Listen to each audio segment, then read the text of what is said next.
There's a kind of pain that doesn't make noise. It doesn't scream or break things. It just sits with you, quietly, like a heavy coat you can't take off. You go to bed with it. You wake up with it. And somewhere between morning coffee and evening silence, you start wondering if this is what life is going to be. They call it depression. But for most of us, it's not just that. It's grief for the life we thought we'd have, and the quiet stress of watching bills pile up, dreams fade, and respect disappear. You scroll through people smiling, traveling, winning, and you sit there, feeling like the background of someone else's story. It's strange how money changes the temperature of love.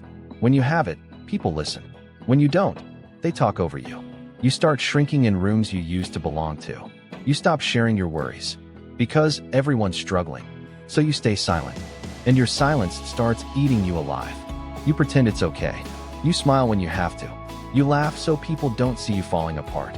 Short pause. But when night comes, you lie awake, and every thought becomes heavier than the last. At some point, love also fades. Not always with fights. Sometimes just with distance.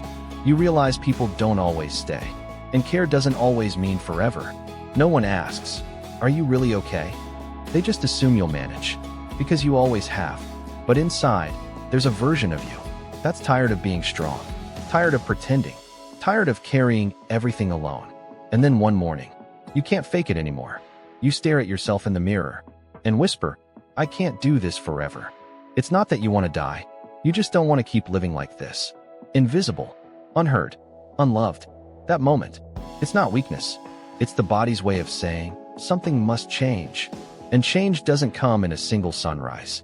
It comes slowly, with small acts of defiance. A walk outside, a call you make even when you don't want to talk, a meal you cook because you still deserve to eat well. That's how healing looks. Not grand, but human. Not perfect, but possible. You start realizing you were never worthless. You were just unheard for too long. If you're there right now, stuck between grief, stress, and survival, I want you to know something.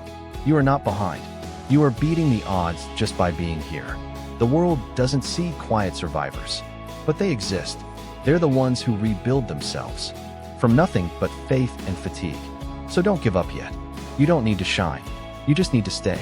Because even the smallest life, when lived with truth, is worth everything. Because maybe this moment, this exhaustion, this ache, isn't the end of your story.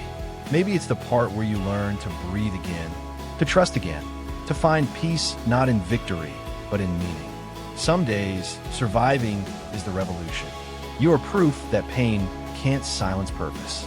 So walk slow, rest if you must, but carry that small light in your chest. The one that says, "I'm not done yet." Because one day, you'll look back at this version of you, tired, broke, unseen, and you'll whisper, "Thank you for not giving up. This is not the end. This is where the healing begins."